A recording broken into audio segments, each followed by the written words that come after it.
Amigos, gracias por esperarnos. Estamos hoy día conversando con el intendente regional de Sunafilanca, es el doctor Armando Corán.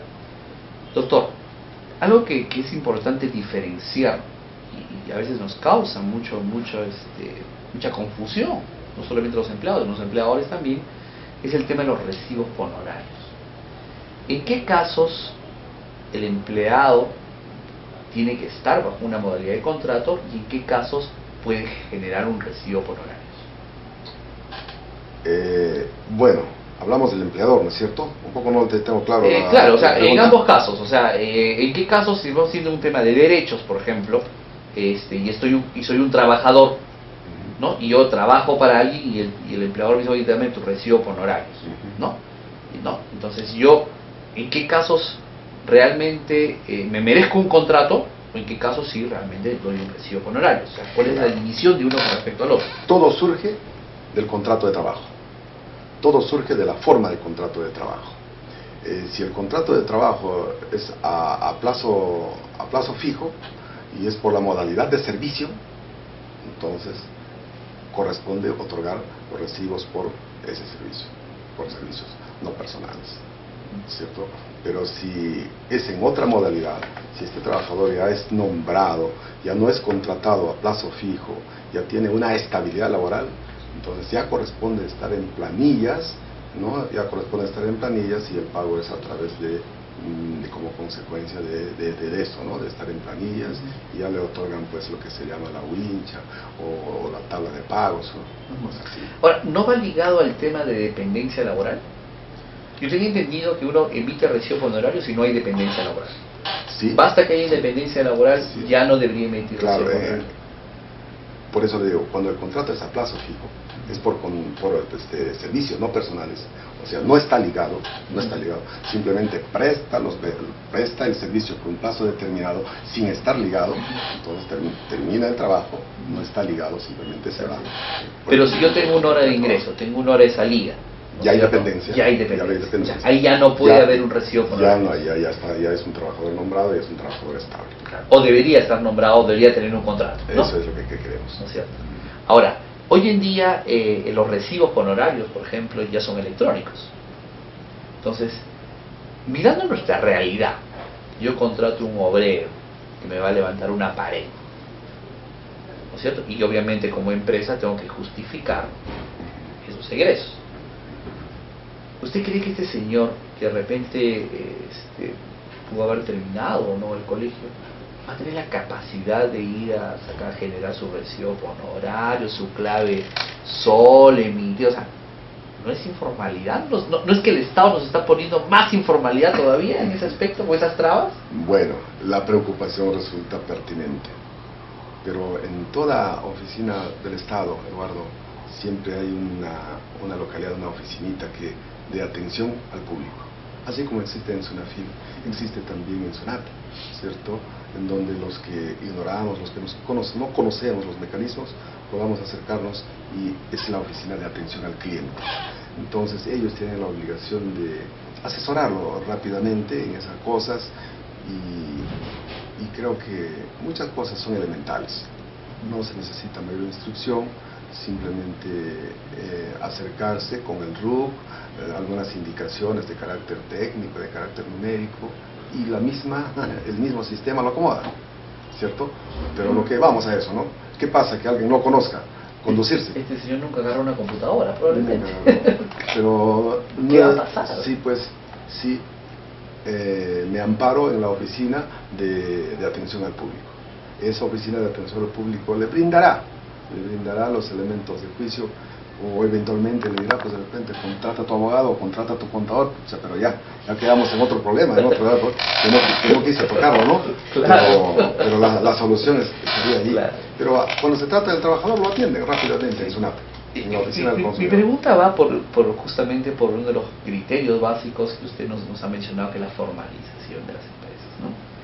Pero eso es un título personal, ¿no? Y se lo comento, o sea, yo creo que este tipo de acciones pueden generarnos más informalidad. O sea, una persona pues que nunca agarró un computador, que quizás nunca terminó pues ni la secundaria probablemente, que antes tenía su recibo impreso y ya su recibito, ¿no? ¿Cierto? O sea, que quizás pues sus ingresos ni siquiera pueden llegar a los 1.500.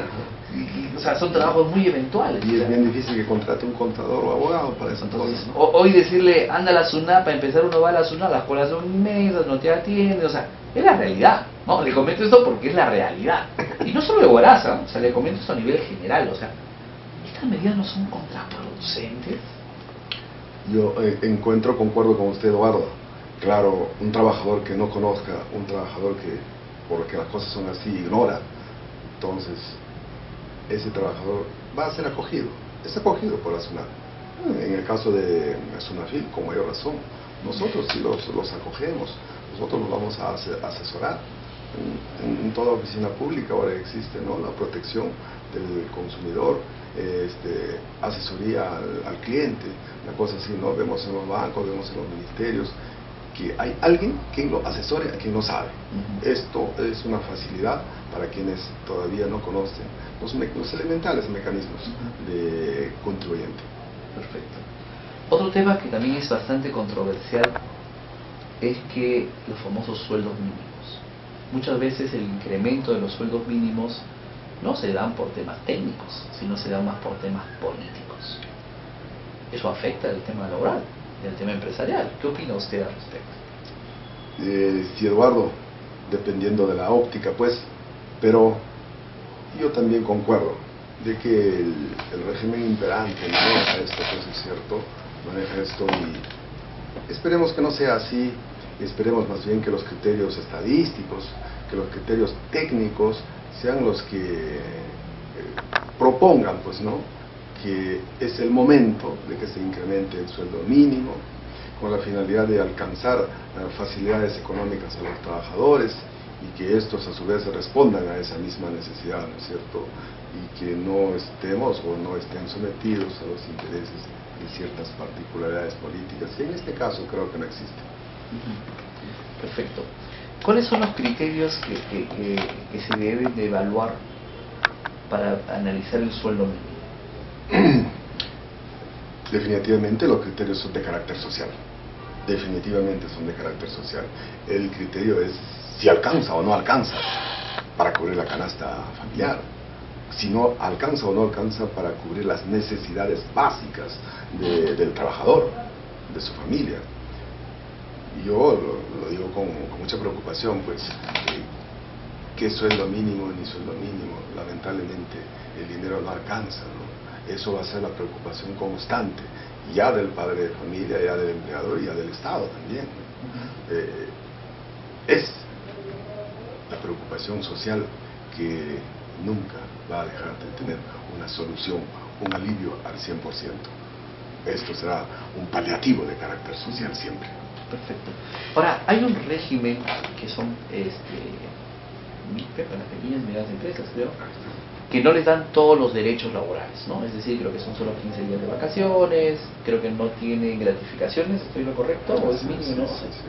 ¿Cómo uno se inscribe? ¿Quiénes pueden inscribirse a este régimen? Bueno, son particularidades, a la par que son facilidades, también hay unas cosas que escapan a la realidad, ¿no? Pero el tema esencial es que dan oportunidad a la pequeña y a la microempresa, ¿cierto? La pequeña y microempresa, en la misma preocupación que usted planteaba, ¿no? Pero ¿qué pasa si un tendero que tiene un capital de 1.000 soles y que prácticamente ya no va a ganar mucho, ya no puede pagar un sueldo mínimo? En esa misma óptica, en esa misma preocupación, lo que el Ministerio, lo que el Estado se ha preocupado es dar oportunidad no a la gran empresa, no a la empresa, sino a la mediana y microempresa, ¿no es cierto?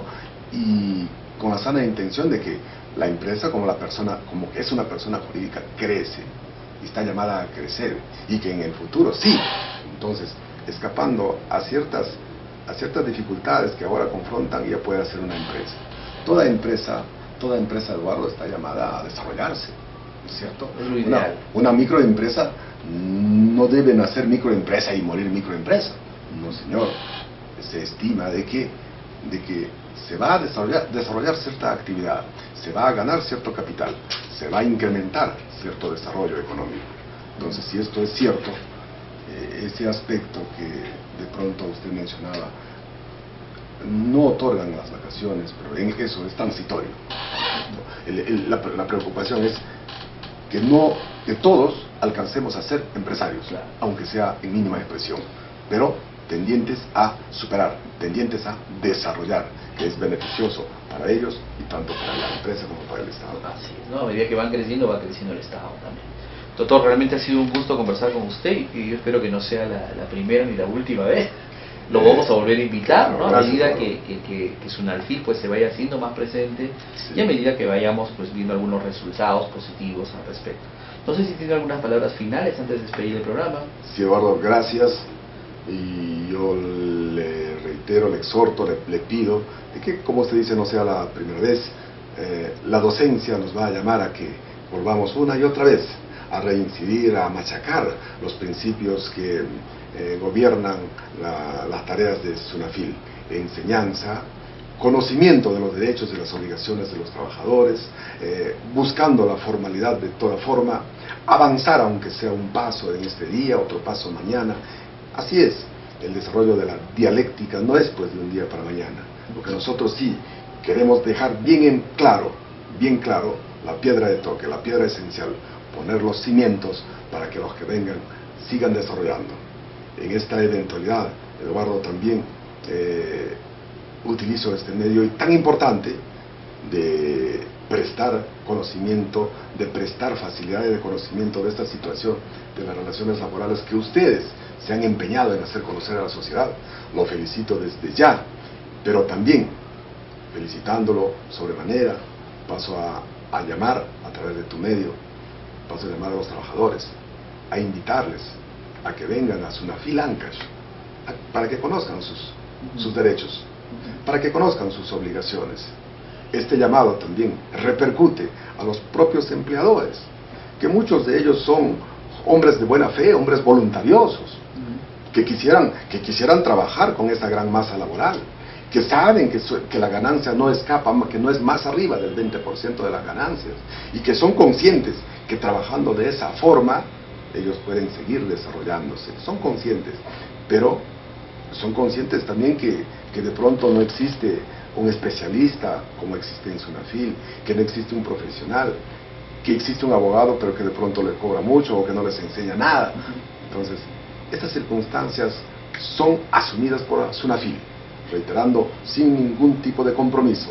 Sunalfil tiene la obligación legal de asesorarlos, tiene la obligación moral de enseñarles, de sentarse y conversar un día, 2 días, 3 días, en este mes, en el otro mes. Esa es nuestra tarea esencial, de prevenir, aptitud totalmente de prevención para eliminar las posibilidades y las eventualidades y las preocupaciones del futuro. Prevenir, enseñar, exhortar. Entonces, en esos términos, resumiendo, todos los trabajadores, aquellos que tengan algún resentimiento, aquellos que tengan alguna duda, no duden, vengan con toda la confianza. Y si de cualquier forma no quisieran venir y no quisieran formalizar su queja o denuncia, háganlo a través del hilo telefónico. Nosotros vamos a cruzar la información y vamos a tener que atender. Allá en donde están trabajando de noche y no les reconoce, allá en donde están trabajando por años y no tienen la estabilidad laboral, llame por teléfono, por favor, Eduardo. Una llamada telefónica va a ser suficiente que un fiscalizador visite en una determinada hora, en donde nos va a indicar de modo secreto, de modo interno. Entonces, y más cuando si puede hacerlo formalmente, nosotros no necesitamos que traiga la firma del abogado o traiga la firma de otro profesional. Un documento escrito identificándose e identificando a su patronal, para nosotros va a ser suficiente para que los fiscalizadores se constituyan y verifiquen lo que realmente está sucediendo. Finalmente, le reitero de corazón, Eduardo, voy a tener que visitarle también por esta misma tarea de seguir previniendo, de seguir enseñando. Perfecto. Ojalá las puertas están abiertas. Gracias. Muchísimas gracias. A usted. Amigos, estuvimos con el doctor Armando Coral, él es intendente regional de Sunalfil Ancash y hemos aprendido mucho el tema laboral y le tomamos la palabra, va a volver de todas maneras. No queremos despedir el programa sin antes agradecer a Publiguía, la primera guía empresarial de Huaraz. Son 15.000 ejemplares que se distribuyen gratuitamente en Huaraz y en todo el callejón de Guayas. Muchísimas gracias por su atención, será hasta nuestro próximo programa.